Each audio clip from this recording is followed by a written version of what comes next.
में खालिस्तानी समर्थक हरदीप सिंह निज्जर की हत्या के बाद से भारत और कनाडा के संबंध लगातार खराब होते चले आ रहे थे, जो अब कनाडाई पुलिस के दावे के बाद से बद से बदतर स्थिति में पहुंच गए हैं, क्योंकि कनाडाई पुलिस ने हरदीप सिंह निज्जर की हत्या में most wanted gangster Lawrence Bishnoi के गैंग के साथ भारतीय एजेंट्स के शामिल होने का दावा किया है।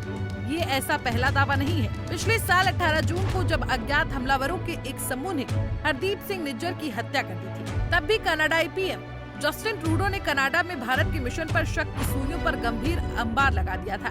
उन्होंने कहा था कि कनाडाई धरती पर एक कनाडाई नागरिक की निर्मम हत्या में भारतीय राजदूत और राजनयिक शामिल हो सकते हैं। हालांकि भारत ने उस वक्त भी और इस वक्त भी कनाडा के इन गंभीर आरोपों को सिरे से खारिज कर दिया है। दोनों देशों के बीच तल्खी ज्यादा बढ़ने से भारत ने कनाडा से अपने राजदूत, राजनयिक और भी कई नागरिकों को वापस बुलाने का फैसला किया है और दिल्ली में मौजूद कनाडाई मिशन के सभी नागरिकों को 19 अक्टूबर को यानी शनिवार की रात 12 बजे से पहले भारत छोड़ने के लिए भी कह दिया है।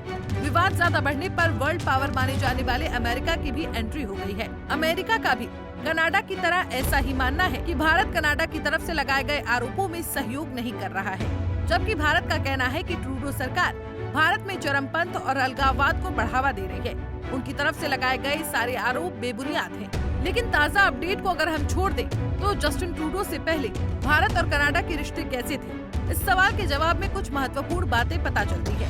भारत और कनाडा के रिश्ते जस्टिन ट्रूडो से पहले विकसित होते आ रहे थे। दोनों देश लोकतंत्र, बहुलवाद और लोगों के बीच परस्पर संबंधों पर आधारित अपने द्विपक्षीय संबंधों को महत्व देते थे। जब हम ऐतिहासिक पृष्ठभूमि में जाते हैं, तब हमें पता चलता है कि भारत और कनाडा के बीच द्विपक्षीय व्यापार 2009 में लगभग 4.14 अरब डॉलर का था। हालांकि एयर इंडिया फ्लाइट 182 में विस्फोट और भारत के परमाणु परीक्षण जैसी घटनाओं ने दोनों देशों के रिश्तों पर नकारात्मक प्रभाव डाला था। बात अगर साझेदारी और सहयोग की करते हैं, तो दोनों देश रणनीतिक साझेदार बनने की दिशा में कदम उठा रहे थे। कनाडा के पूर्व प्रधानमंत्री स्टीफन हार्पर ने 2012 में भारत का दौरा किया था। दोनों देश राष्ट्रमंडल के पूर्ण सदस्य हैं और एक दूसरे के साथ व्यापार और शिक्षा में सहयोग करते थे।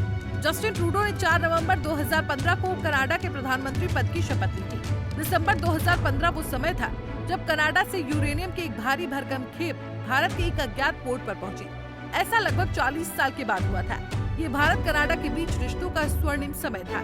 जब 1974 में भारत ने पहला परमाणु परीक्षण किया था, तब कनाडा नाराज हो गया था और भारत के साथ नागरिक परमाणु समझौते को सस्पेंड कर ठंडे बस्ते में डाल दिया था। 1998 के भारत के न्यूक्लियर टेस्ट के बाद से तो कनाडा ने मानवीय सहायता को छोड़कर सभी सहायता बंद कर दी और भारत पर प्रतिबंध लगा दिया। नई सदी की शुरुआत होते ही दोनों देशों के रिश्ते सुधरे, लेकिन प्रधानमंत्री बनते ही ट्रूडो ने भारत कनाडा की दोस्ती का गियर रिवर्स मोड पर डाल दिया। ट्रूडो के कनाडा की प्राथमिकता में खालिस्तानी एजेंडा आ गया। पिछले 10 साल में दोनों देशों के बीच के रिश्तों पर बर्फ की भारी पहाड़ जम गई है, जहाँ संबंधों में न जोश है न गर्माहट। बता दें कि जिया चेरेतिन 1996 में भारत का दौरा करने वाले पहले कनाडाई प्रधानमंत्री थे। 2003 में वो दूसरी बार भारत के दौरे पर आए। चेरेतिन पंजाब और स्वर्ण मंदिर का दौरा करने वाले पहले कनाडाई प्रधानमंत्री बने। भारत कनाडा संबंधों में वास्तविक ऊंचाई ओटावा में सत्ता परिवर्तन के बाद आई। 2006 में लिबरल सत्ता से बाहर हो गए और कंजर्वेटिव पार्टी ने पीएम स्टीफन हार्पर के नेतृत्व में वापसी की। इनके कार्यकाल में द्विपक्षीय संबंध स्ट्रेटेजिक पार्टनरशिप तक पहुंचे। प्रधानमंत्री हार्पर ने 2 बार भारत का दौरा किया।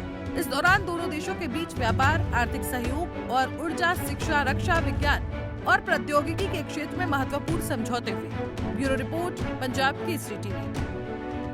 हमसे जुड़े रहने के लिए हमारे YouTube चैनल को सब्सक्राइब करें और नई वीडियो की नोटिफिकेशन के लिए बेल आइकॉन को दबाएं।